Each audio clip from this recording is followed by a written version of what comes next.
We're back for part 2 with our incredible guest, Dr.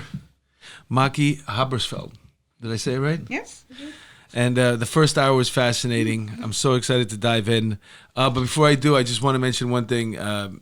Bill busted my chops about not having my notes. I did my homework, by the way. I mentioned that at the top of the first hour. I did do my homework. Did you see her resume, Mark? The 26 page? I was going to bring that up. I have a resume as well.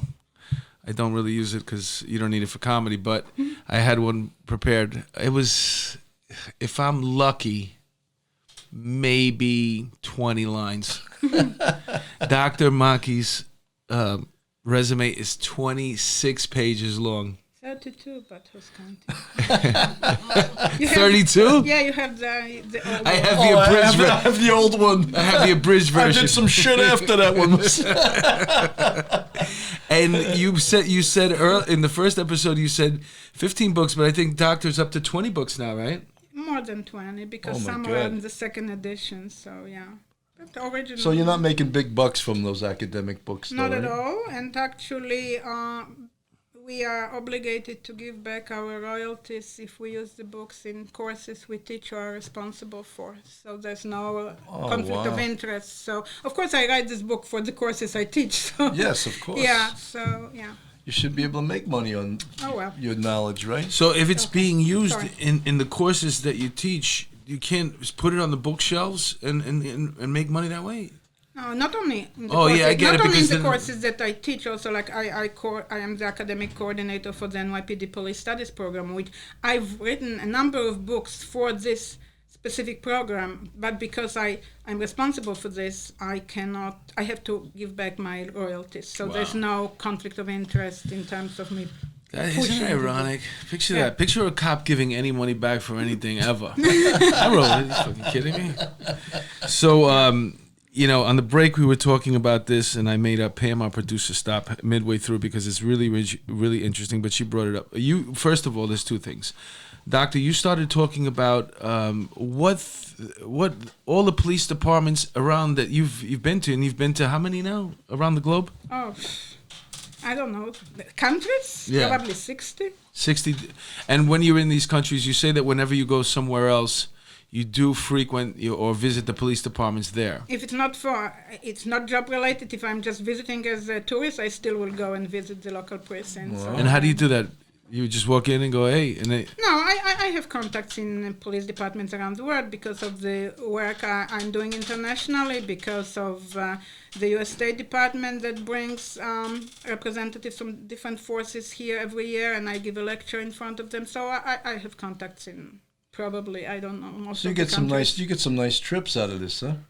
That's a big scam. I see the airport and the police department, so for me, yes, I have very nice trips. I don't sit on the beach. You're not laying on the beach with a Mai Tai? No, I don't. I don't. There's got to be a little of that. Yeah, come on. But I visit the ranch.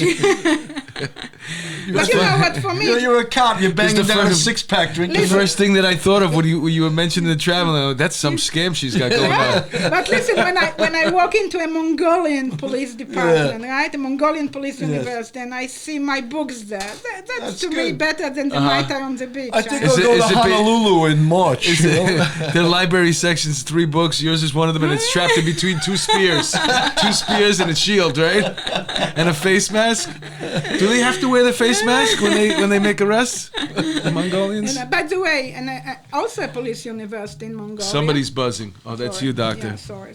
Emergency on call. It's Mongolian police day. It's the police. We hear you talking about us. They're creating little... But who would think, right, that the Mongolian police has a university, 4-year university before you become a police officer. Wow. So it's... Everyone's ahead of the NYPD. But you're talking about the commonalities between police departments. What are some of them? Well, first of all, the problems that they're facing. It doesn't matter that, you're a police officer in Stockholm, a police officer, in South Africa, a police officer in Charleston, South Carolina. You're facing the same issues. You're facing people who are doing the things that they're not supposed to be doing. And you have to do something about it. And whether you're armed or not armed, you have to do something about the person who is in front of you. And this is, not unique to this profession. This is something that profession by definition has in common. You're facing the same issues that you have to resolve. You bring up the armed and unarmed, and I have a bit that I do in my act about the bobbies in the UK, those police, and how they don't carry firearms. And my theory, after watching countless YouTube videos, is that the reason why they don't need guns is because they're so polite. No.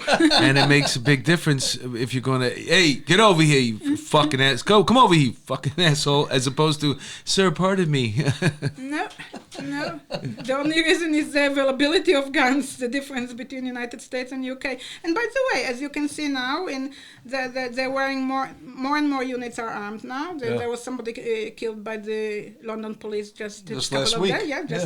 So, they're getting better and better at this. And but, Irish police force, the Garda Síochána, they're not armed.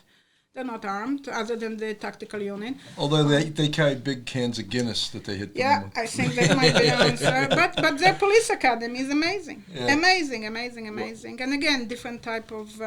Well, they sent some chiefs from the NYPD, it was about 2 years ago, to Scotland to study their use of force because they're not armed. They're not armed. And first of all, they're comparing watermelons to lemons. It's not even remotely... Yeah, but what kind of watermelons? Is that they're the one with the bomb in it, yeah. But it's not a good comparison because, we all know in the U.S. there's thousands and thousands of guns in Scotland. That's the key issue. I'm sorry. It's about the level of threat that you're facing. If you're facing an individual who is not armed, okay, there's time for de-escalation. If somebody's pointing a gun at you, I'm sorry. What are you going to say? Right. Are you going to convince the person in a split of a second to put the gun down? I don't know. I'm not taking that risk. Or even the point of someone that's pointing a gun that turns out to be a pellet gun after you Swiss cheese them. I had the privilege of visiting a number of police departments and their labs and see different kinds of guns, from guns that look like purses and fruits and toys and Barbies. People are very creative in disguising the actual guns. So again, police officers don't have the luxury of finding out whether it's a real or a fake gun. That's not something you can demand. Well, in the training, maybe taking cover gives you a little more time.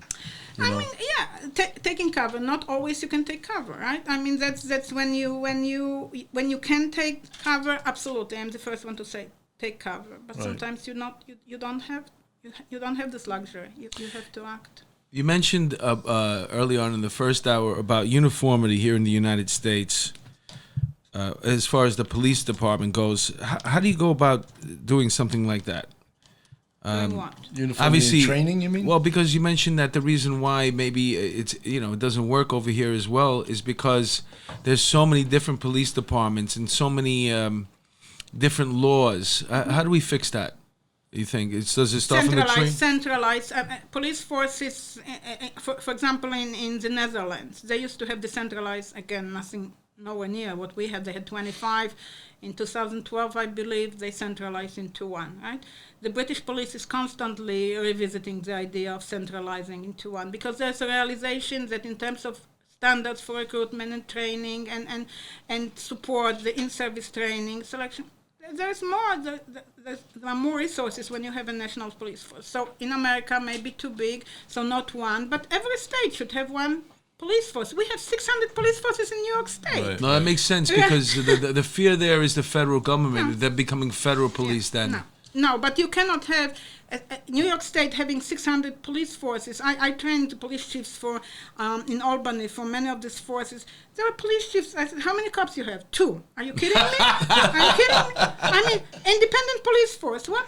I said that we should go take Yonkers over. Why does Yonkers have a police force? We should just take it over. I'm actually the chief of my family. Yes. It does have this connotation of, a vocational policing back then, I tell my wife I'm her commanding officer. She doesn't like that. But again, seriously, if a cop from this police department of 2.5 cops does something wrong, people will have, perception of policing as a profession. Right.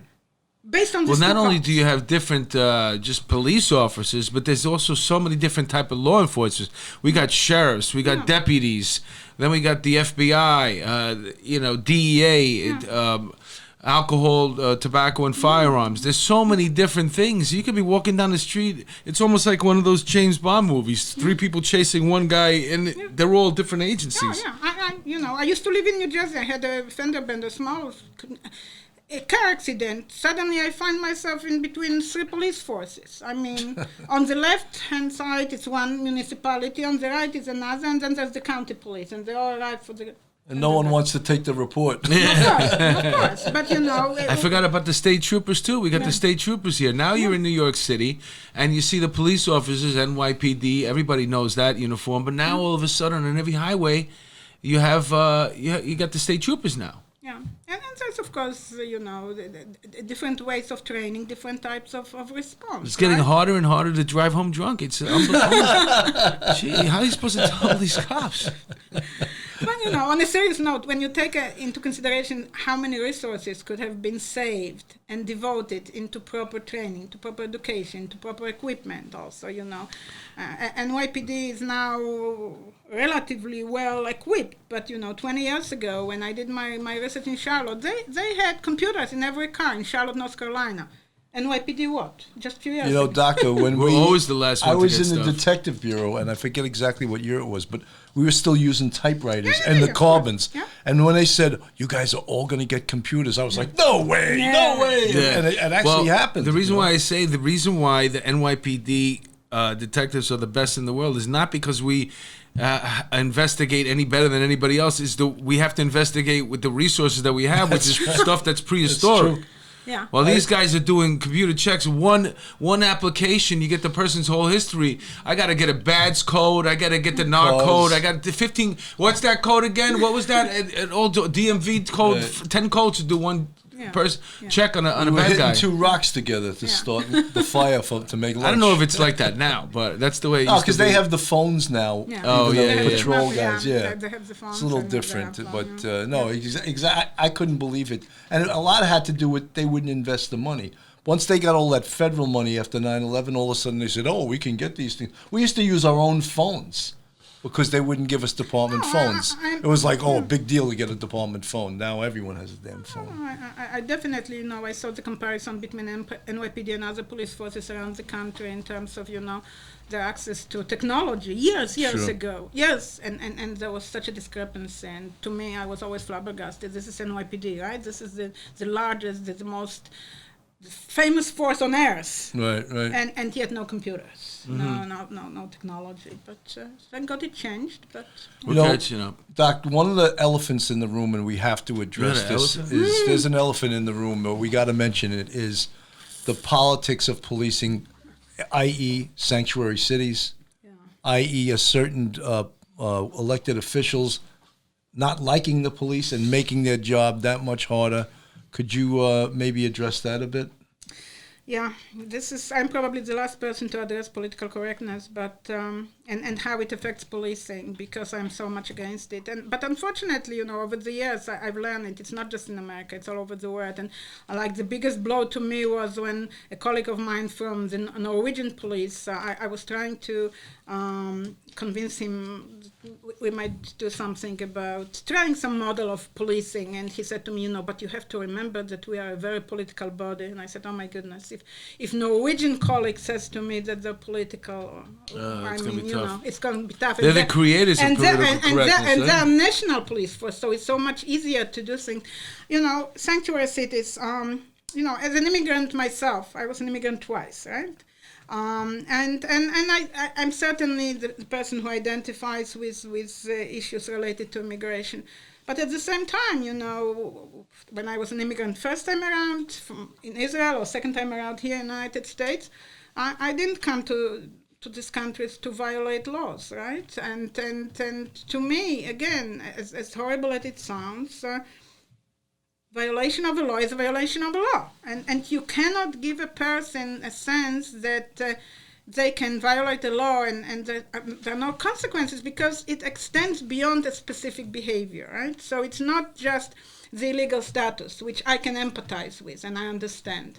It's about what else is there in the hands of individual politicians, in the hands of individual community activists, how they will define what's legal and what's not. Could I ask you a question? Do you think there is a coordinated effort to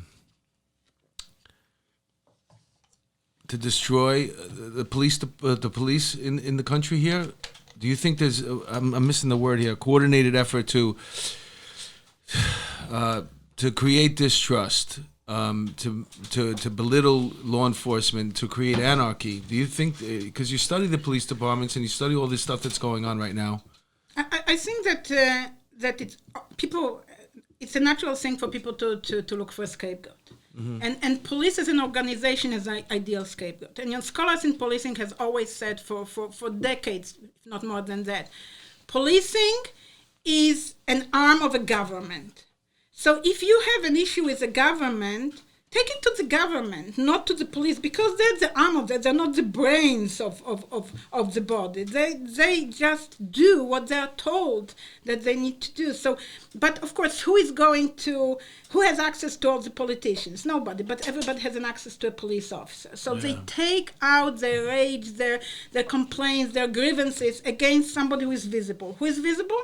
Police officers. Mm-hmm. So I don't necessarily even think that there's a concentrated effort as much as it's natural for a person who is looking to blame somebody for whatever real or perceived grievances they have to take it out on them. And I always harken back into that incident that happened in Cambridge with the Harvard professor, and he couldn't get into his house after coming back from, I think it was China.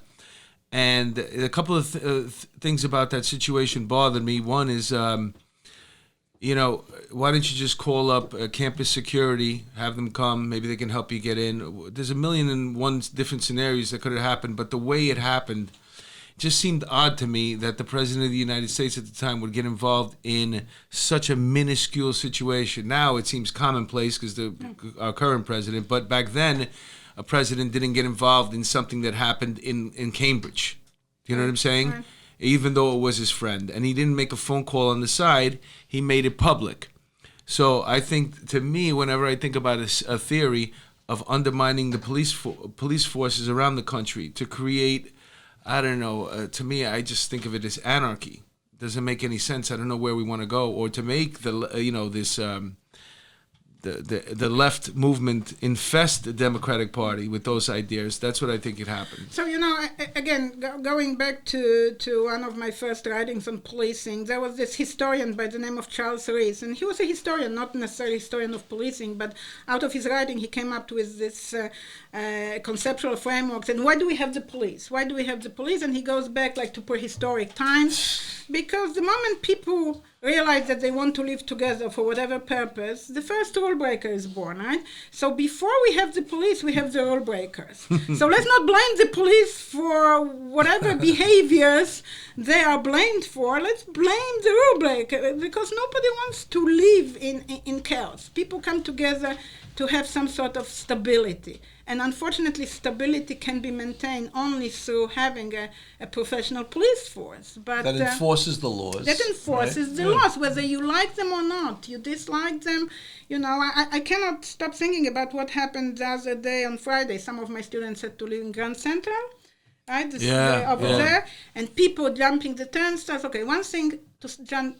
Well, they had a protest. They start vandalizing the property. Gorilla Glue. In case the people don't know, or this goes on a couple of weeks after you're actually here. This will probably be 8 weeks from now. But people remember that we had the incident in the subway station where Antifa came, and there's a big deal that's going on between paying your fare for the subways. I call it distribution of wealth, because they're going to start the congestion pricing soon. And so it was just a different way of shell game. That's exactly it, Mark. Something. But this is a planned thing. They're trying to get a lower level of society against people that maybe live in the suburbs. So let them jump the turnstile and have people in a year from now pay for those people by congestion pricing. People that drive into the city. But that's just the incident. So you were talking about back to what you were saying. that to me, vandalizing property is it's not civil dissent. It's violation of rules, right? It's criminal activity, and you cannot justify whatever agenda, ideology you have by vandalizing people's property, by vandalizing individual property. That's their agenda is they're called "fuck the police." Yeah, that's their agenda. Yeah, well, again, and they will be the first one to call the police when somebody vandalizes their property. And That's the other ironic, thing is, in New York City, it is a law; it's administrative code violation to wear a mask in public. Yeah. And that's the first thing they should enforce. To me, it should be a nationwide thing. That should be a federal law that in San Francisco, that's practically legal, as everything else is. Well, you know what? I want to bring up another thing since we have you here. And sometimes we have fans of the show, and they'll bother us and say, "Oh, you never ask anything about police corruption. How come you don't do that?" So since I have you here and you're aware of all these different police officers, 60 different countries you've been to, and you visited so many different police departments all over the world, do you find any commonality between corruption? Is there corruption in other police departments around the world? What type of corruption is it? Sure. So, this is a research I've been engaged now for over 23 years. We're using an instrument, which is a questionnaire that describes police misconduct, and we run it.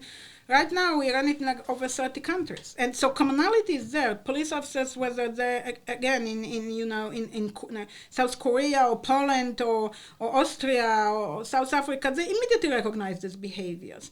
So there is misconduct. I don't necessarily like to use the word corruption because people misunderstand the word corruption. They sort of focus on corruption for gain when.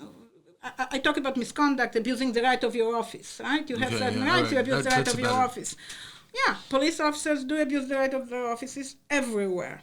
I mean, they abuse it less in Scandinavian countries. Sorry, I was told not to talk. Give us one example. Just give us one example. So one example would be, sleeping on duty. Everybody recognizes this. You have some downtime, you park your car. Everyone's done it too. Yeah, everyone done. Yeah. Is that you're not supposed to do that? I'm bringing the news to you. Okay. I would just say any individual that ever worked the 9-squad chart and gets thrown on a midnight tour, you cannot stay awake. Yeah. You naturally fall asleep at like 3 o'clock, 4 o'clock in the morning. But this is misconduct. Yeah. I mean, this is misconduct, right? So everybody recognizes it. The other thing is excessive use of force. Everybody recognizes excessive use of force. When you're chasing after perp, the perp, is the type of perp that, you want to deliver street justice to, right? And just one additional punch that is not necessarily necessary, right? Everybody recognizes this. And we have a scale. We're asking police officers about the perceptions about this. We ask them, is it serious or not? And it's a simple scale. From 1, it's not serious, to 5, very serious. Listen, again. You're asking the police officer if they feel that this behavior is serious or not serious. We give them scenarios of, again, many different countries, many police departments around the country. To me, if you look at this from the strictly clinical, academic way, they all should be 5. They're all types of violations that should not be happening. Yet I am yet to see any police department, whether it's in hundreds of police departments in the United States or 30 different countries, when we have the average of 5. They come as 1.2, not serious, up to maybe 4, but no one reached the level 5. The level 5. So yes, so that's the commonality. Oh, so then nobody agrees that this is a severe problem. Nobody agrees that this is a severe problem. How about problem. white shirt immunity? Have you listed that as a... what is that, because of the bosses? If you're a boss, you can basically do a lot of things that you can't do if you're a lower-ranking person. I think doesn't that go up in everything, though? Every profession. That's true. When you become a boss and suddenly you feel empowered. Right? You got to look out for yourself. Yeah, but that's the nature of the structure of any organization. And this is why I wanted to run this experiment with the Norwegian police. This is this new thing, not so new, but it's called holacracy.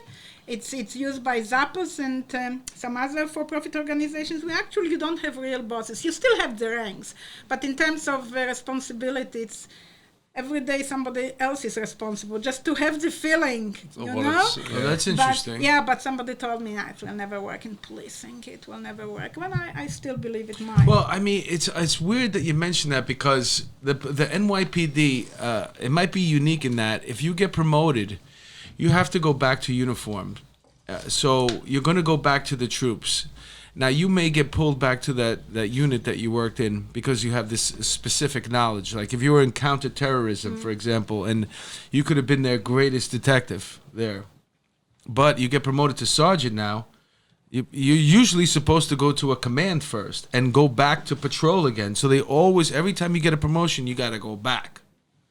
Yeah, but listen, you can physically be reminded how things are, and then as a leader, you have a different responsibility. Which and I think, if you want to continue to be a leader, you better follow the rules of your that guide your position. Yeah, if you tell me as a friend, I took a nap in the car for an hour. Okay, of course, not a big deal. When I'm your sergeant, when I'm a lieutenant, can I say not a big deal? I can't. I can't. So. Well, where does the free cup of coffee go on the scale of 1 to 5? To me, it's 5, and not because 5. To me, it's 5. So and I tell you why I think it's 5, because. First of all, if you buy it at Starbucks, I don't know if we are entitled to mention this on the podcast. That's a felony. It's so expensive. If you get a free cup of coffee every day, and times 12 months, you're talking about. Starbucks doesn't even welcome police in there. How about a square bag and 2 packs of cigarettes? I know.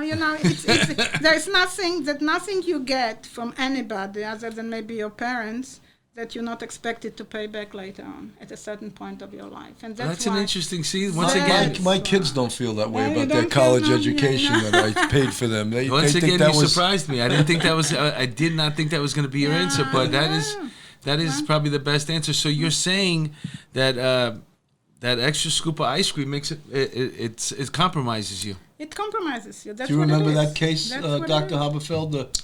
The extra scoop of ice cream? Yes, I do. Case, and listen, I had a more interesting case in New Jersey. Actually, there was a small police department sergeant used to go and ask for a free sandwich in whatever it was, some local deli, and he would get it. And then other cops found out. So then he would come and get it for his cops.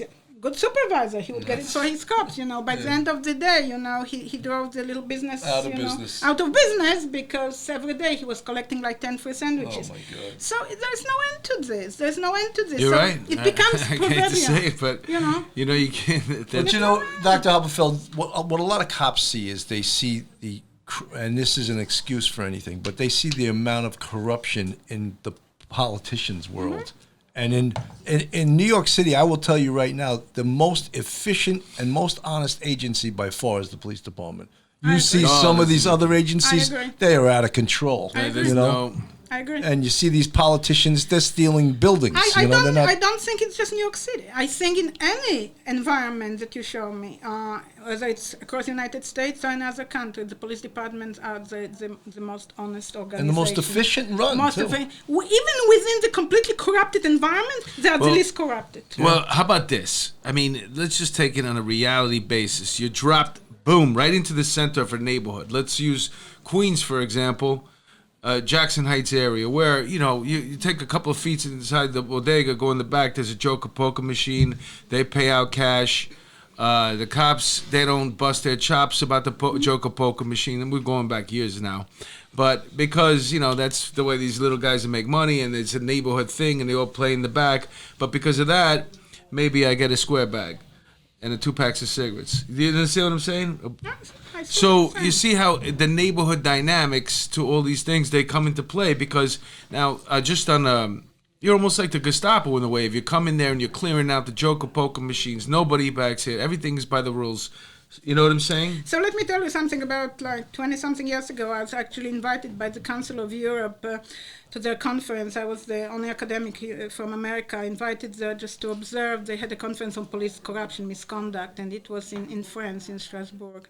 And I will never forget the representative from UK, from the Association of Chiefs of Police in UK. He stood up and he said, given the nature of police profession, it's no shame to have corruption. The shame is not to do anything about it.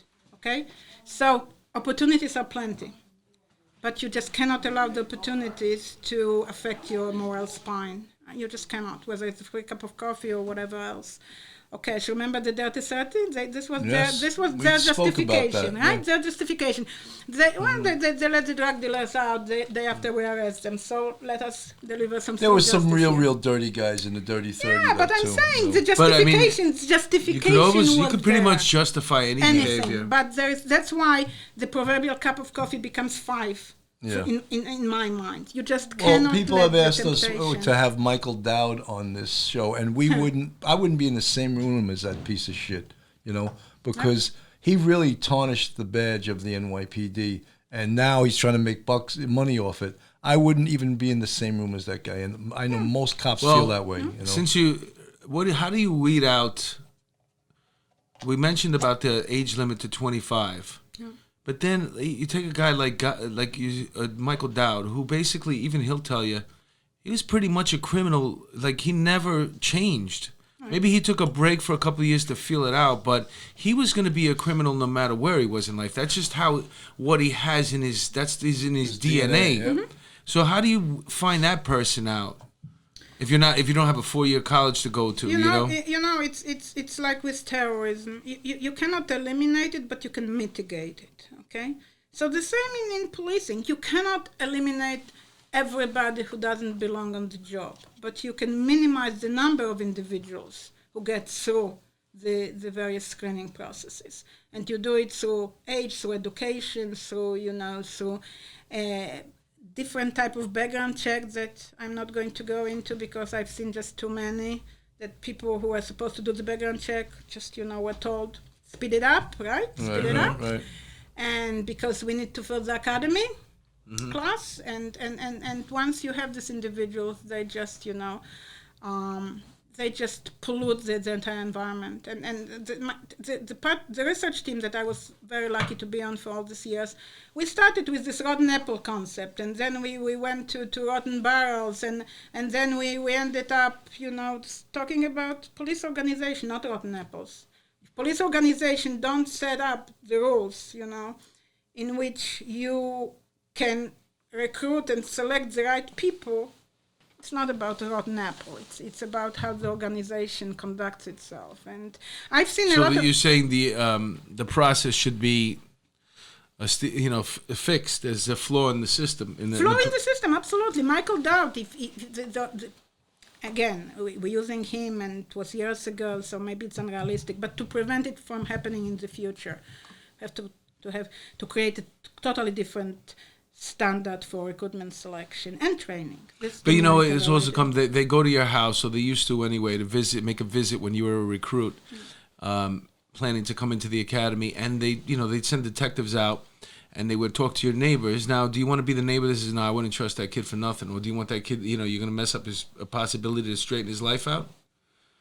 Listen, I don't think that talking to people who are your neighbors or your friends will give you actually the desired result. You have to. How invasive are we going to be? Are we going to be looking at because they're already looking at people's Facebook pages, their Instagram, seeing what they're posting. I don't think, again, if you increase the age of recruitment, then you have more to look at in the sense of trajectories, right? It's one thing what you do in 18, 19, 20, 21, and again, you do serious stuff, you eliminate it. But when I was going through some tests I never went to the specialized training for captains because I came here as a lieutenant, but I passed the test to go to the training, which by the way in Israel lasts for 10 months. Okay. Wow. Of training.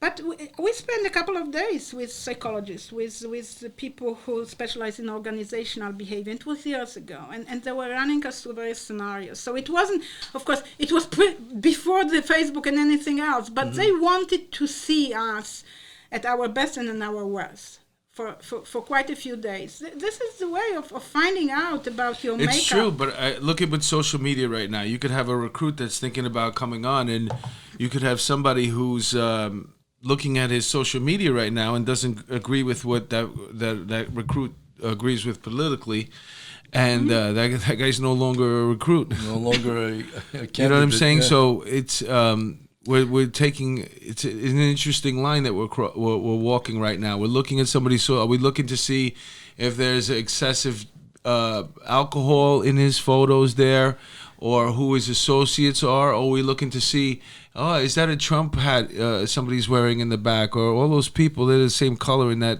you know. Well, the investigator's idea of excessive alcohol use and mine are totally different. But you know what? I mean, I had this experience with the Jersey City Police Department years ago. Before I came to John Jay, I taught it for 3 years in New Jersey City University. And they asked me to deliver multicultural training to the recruits just the same day they got their guns. They were ready to go on the street. So, of course, this was not a very smart idea because they were more interested in their weapons and everything. That's a big day. Than listening to what I had to say. But, you know, one thing that really took me by surprise was many, many years ago. I asked them, why did you become police officers? And like 80% of them said, you know, good pension, good benefit. Good. That's not a reason to become a police officer. Yeah, So you don't need to screen your social media accounts to see that these people should not be considered. In all recruits' defense, you know, when you're in the academy and you finally get your gun, I mean, you've been shooting at a target for the last 2 months. You want to get out there and shoot something in the street, you know. So that's why. But if you want to do it because you join the I couldn't wait to profession, get out there. but if you want to do it because you join the profession because they have good benefits, oh my! But you're once again, I think you're 100% right, and it's the type of question that it's probably asked on the psychological, which I don't. That's another question. It's like, how much is that stuff really useful? Are they still using it? Because they do, but I think 1,000 questions they ask. That's to me useless. The real way of knowing you is really run you through scenarios and tell me, because at a certain point people stop thinking what they're supposed to say, because everybody will tell you what you want to hear if you ask them point blank. I believe questions. that. No, that's it. Oh, do you want to use successive force? No, of course not. Do you want? But if you start running them through scenarios, after a while they start losing their concentration. They start losing their calculated response mode, and this is after a few hours you know exactly who you're dealing with. I know what you're talking. I do that. The calculated response mode. Is that what you call it? Yeah. I got to remember that. I call it. Well, how about even something? I'm sorry. Go ahead, Mark. No, I'm just saying. Whenever you're dealing with your girlfriend or your fiance, your wife, you should always have that calculated response mode. Go ready. The answer's ready to go. Have the answer prepared. Yeah, and you'll be happily married for many years to come. You know what I want to ask you about, which is a big thing, and I mean, your view upon what some people are saying is an implicit bias of police. And statistically, there's many. There's a writer named Heather McDonald. Yes, that I know her totally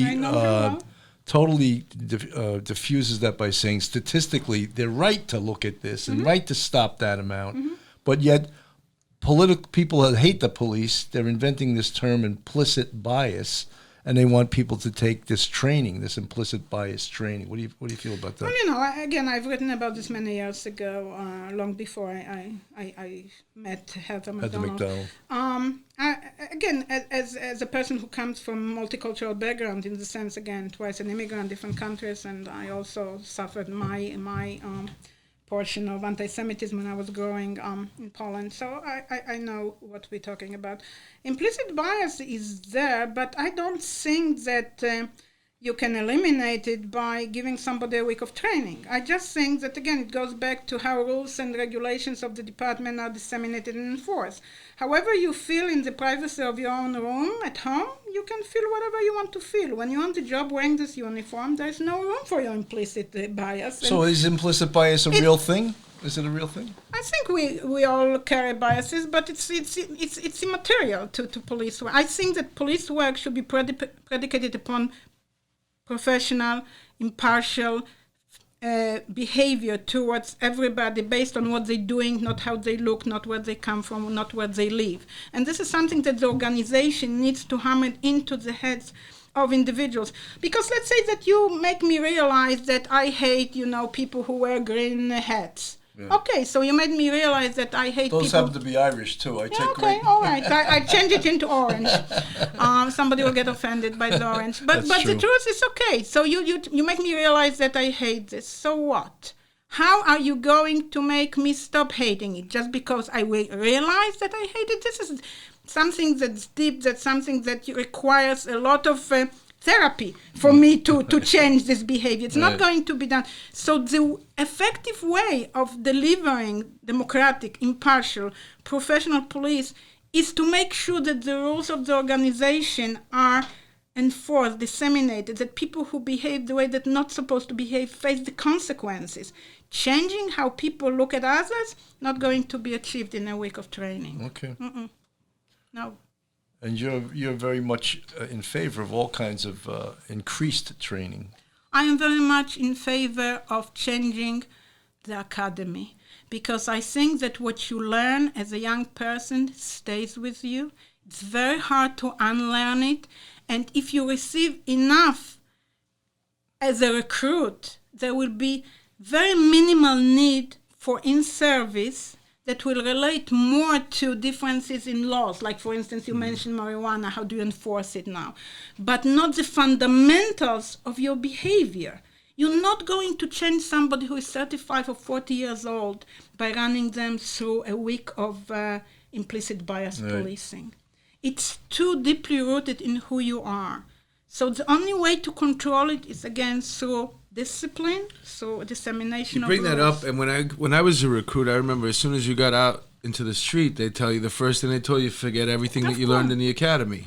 Now I think it's a little different. I think you can hold on to a lot more of what you learned in the academy, just because the job has changed that way. Yes, the job has changed, but not that much, in the sense that, again, I've written about this years ago. I called it, I would like to see implementation of some sort of implicit bias policing at the academy level, but not to call it necessarily implicit bias. I actually borrowed a term that from a different discipline. It's called close contact hypothesis, that emphasize the ability of individuals to break their preconceived notions through close contact, through participation in various activities together and for a lengthy period of time. And the academy is the ideal venue for this, because this is how you learn the ABC of the profession. Because you got 6 months. You get 6 months, or maybe 4 years for that matter. If you're talking about police universities, this was always my dream. No, it really is. But and again, in-service is important, very important, but not to break down what embedded in you, but rather to introduce new concepts, new technology. How important it is, do you think, living in the community that you police?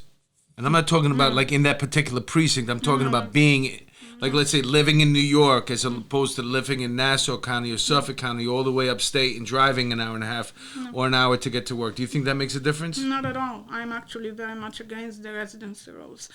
And knowing policing from in different countries and seeing how police profession is the same, whether you're, as I mentioned, in Norway or in China or in Russia for that matter, you do have to familiarize the police officers with their precincts, with their when they come, so they know what the problems are, who are the community members, activists, whatever. Like with any new place of work, you have to run people through what they're going to face. But to live in the community, or even, over the years, they were giving bonuses to police officers to actually live in the community. Well, they get 5 points on the promotion exams. Do you really want to arrest your neighbor's son or daughter for dealing drugs? Yeah, but there's also a different side of it too. It's like my partner always used to bust my chops because I got into the habit of saying, "How do people live like this?" And if that's your primary, I can't wait to get out of here. Maybe that shouldn't be, like, once again, go back to, like, should you really be in that profession? But, ties... You don't choose your doctor based on who lives in your community, right? You go to the best one, right? That's right. You don't go to the dentist because he or she is, has an office in your building. You go because you want the best one. And I want people to look at policing the same way. I want the best police officers. I don't want the ones who live in my neighborhood. What does it mean, Eva? It's and for police, with their salary and how much they make, they can't afford sometimes to live in the community. Do you think that makes a difference? And they are departments around the country that they have to lower the standards because they have the residency rules and they can only recruit from people who live in the neighborhood. Right. And where does it take the profession when you have to lower the residency rules, right? If we did come up with a solution, You have to lower the standards, right?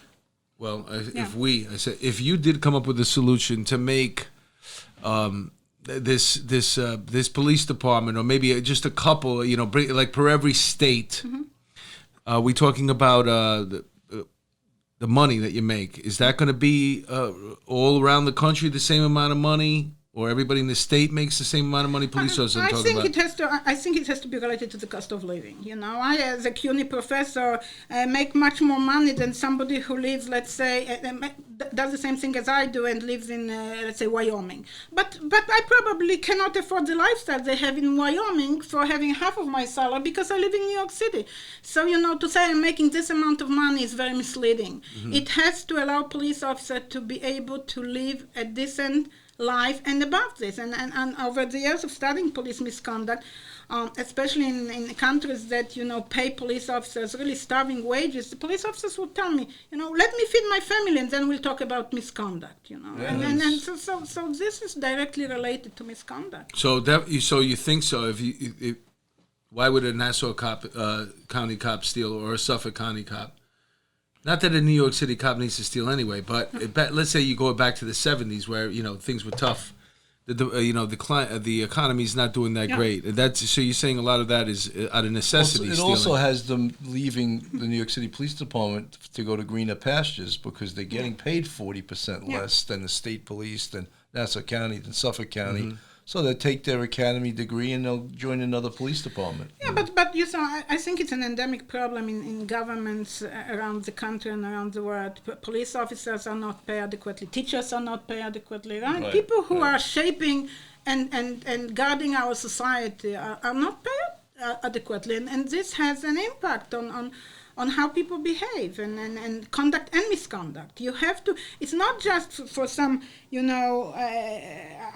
reason other than securing the proper behavior on the part of police officers. If you want to have professional police officers, you have to make them fear losing their jobs, right? And if you don't earn adequate living, you don't fear losing your job. Sure. All right, that's an interesting point. Make it lucrative. Make it lucrative to be a police officer. Yeah, well, especially if you're requiring what you measure, what you said earlier. The ideal situation would be a 4-year situation. Because also, I was also curious, how are you supposed to learn law? Especially now when you see a lot of videos online, people challenging the police officers about the legality of the stop. You know what I'm saying? And now you're getting into a debate. Well, a lot of these guys, we mentioned also earlier about communication and how 90% of the problem is mostly people, they don't know how to communicate. So you make them nervous in those settings anyway, and now you're challenging them on what they know about legally. Again, I how think much should a cop know legally? How much law do they need to know? Well, listen, this is for me the job of the roll calls, right? The job of the roll calls is to constantly reinforce various changes in the law, various codes, various, people, I mean, in New York City we have the 5 boroughs, we have different enforcement of the marijuana laws and now, precincts right? too. And I mean, this is completely and totally confusing because today you're in the 6 and tomorrow you transfer to 7-4, and you have a completely different understanding and interpretation. So the job of well, you look at double parking, for example. That these things come up from time to time, and you get a whole block. There's a little church there. It's one of these churches where they got the roll down gate. You know what I'm saying? It's in an urban neighborhood, and the cops will come and everybody will get a summons. I'm not saying that happens often, but I recall that happened in the news. And then you do the same thing. Nobody's going to a synagogue in Williamsburg and doing that out there.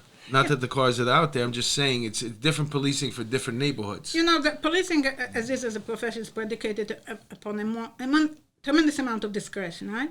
So the worst you can do for a police officer is add to this confusion, right? You add confusion to discretion, you end up having misconduct. But you definitely need to have discretion. Absolutely, 100%. Right. But you don't add confusion predicated upon different enforcement preferences. Well, it gets confusing too. We discussed sanctuary cities. Cops want to enforce that law. There's been 7,000 ICE detainers that were ignored by the NYPD. Yeah. That's a federal law. Yeah. But they're told they have to ignore Well, the it. federal government teaches us all we need to know about leaks.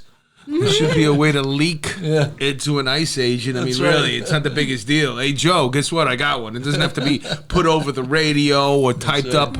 We got one. We're coming out of court. We're going into court in 5 minutes. Where are you? I'm waiting for you in the car. But that's disheartening to the real police that want to enforce the law. And then they're told no, because the mayor of this city doesn't want that enforced. They're not allowed to enforce it. Again, Sir Robert Peel, the father of the Metropolitan Police Force in UK, said in 1829, which was quite a while ago, right? So you would think that we should learn since then. He said, take the politics out of policing, take policing out of politics. Right. Fast forward 200 years. It's hand in hand. Nowhere near. Until we take the politics out of policing and policing out of politics. Yeah, but what do you do when you pull a car over and they go, do you know who I am? Look at that. If you got your body-worn video, they won't be saying that anymore. Let's not forget that New York City is the home to Tammany Hall, right? Yeah. We cannot forget this. The good old days. The good old days, right? The good old days die hard. And it takes sometimes hundreds of years to get rid of a legacy of corruption and misconduct. And we have to be aware of this. And this is part of the problem, that when you add to this confusion right now, that you tell cops to enforce this, don't enforce that. And if you're in this precinct, you look the other way. And if you're the other precinct, look straight into... Is there a places where they respect the police more if they're more hands-on than others? It's hard to say, in the sense that I've been seeing some interesting developments in Hong Kong lately, right? Hong Kong police, I studied them for years, and they were always very professional, and people respected them. But look what's happening in the last few months, when millions of people are clashing, and there's constant accusations now of police misconduct and brutality. If you talk to an average person in Hong Kong 2 years ago, they say, we have wonderful police force. Right. So it's all very situational. Yeah, but I think that's a way to change the narrative. When you look at what happened to Occupy Wall Street, they were going after the 1%. And then as soon as they realized, wow, this is serious, the bankers, they hired these Antifa and all these anarchists, and they went out there and they changed the narrative. And now every story was about police brutality at that point. Nobody was talking about the bankers, and it disappeared. Yeah, again, because, as I said before, you want to blame somebody, let's blame the police for whatever it is. Whatever, Sure. You have the coronavirus, we'll blame the police now. I don't know, you didn't... Police did the coronavirus? Yeah, give it a few days, you will be there. Somebody will bring it as some conspiracy That's theory. another thing people don't think about, because, with something like this that's as scary, or it could be as scary as the coronavirus is, as a police officer, you are constantly your job, you can't sit in an office somewhere and hide away. You know what I'm saying? Right. You're out there interacting every single day on the subways. And you cannot wear a mask when you're interacting with people, right? That's for sure. Can you imagine NYPD officers wearing masks now because they're afraid of the They're not even coronavirus? allowed to wear their helmets when they were going into riots. Well, that's what I'm saying. It's always pointing the finger at the police, and it's always giving the police officers the least resources and exposing them to additional threats and dangers without any consideration for the fact that one day there won't be enough people who will want to be police officers. I certainly wouldn't want to be a police officer today. That's coming now. No. Yeah, but do you think it goes in waves too? Because we mentioned community policing early on, and when I first came on the job, community policing was the way to go. It was the new thing, and then crime got so high that they had to go and straighten it out. And Giuliani came in, he took the handcuffs off the police department, set them free. Bloomberg did the same thing. They all rode on our back, stop, question, and frisk, and then it tilted the other way, where you had half the city was saying we're being treated poorly, the cops are too aggressive, so now we go back the other way. And they didn't call it community policing this time, but they called it something else. But it's always flip-flopping. Neighborhood policing, NCOs. So you think it's just a waves thing? It's a wave like with everything else, but community policing has been around since like early 80s, so we're talking about 40 years now, and obviously we don't have any good relationship between the police and the community, so we should probably abandon this label for now. Yeah, but what are you supposed to do with that book that they give you where you write down the notes? Where you have a talk to fireplace? the... Have a fireplace? You know, I think, I don't know where we're at with time, but I would hate to, we got to touch on terrorism. We have one of the worldwide experts here on terrorism, and the way that terrorism, obviously in Israel, it's a threat every single day. What are we doing in this country, and specifically in New York City, which is one of the biggest targets in the world? What are we doing right, and what are we doing wrong in regards to how we police for terrorism? Okay, so first of all, not expert on terrorism, maybe counterterrorism, because terrorism is more why people commit the crime. I don't really want to understand. I used the wrong term then, yes, counterterrorism. Because nowadays people sort of use it both interchangeably. It's not the same.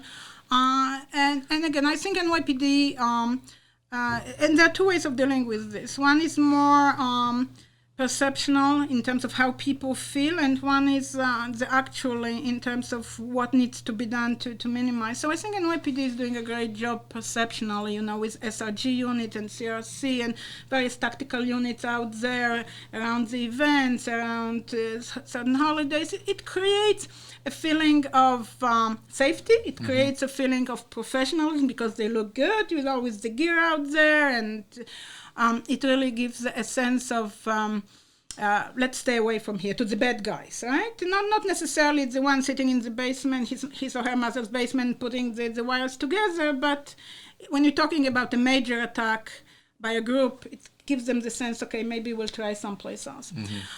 But from the standpoint of maybe we try someplace else, I think there needs to be a little more emphasis on training intel analysts, the individuals who are getting the intel and processing the intel.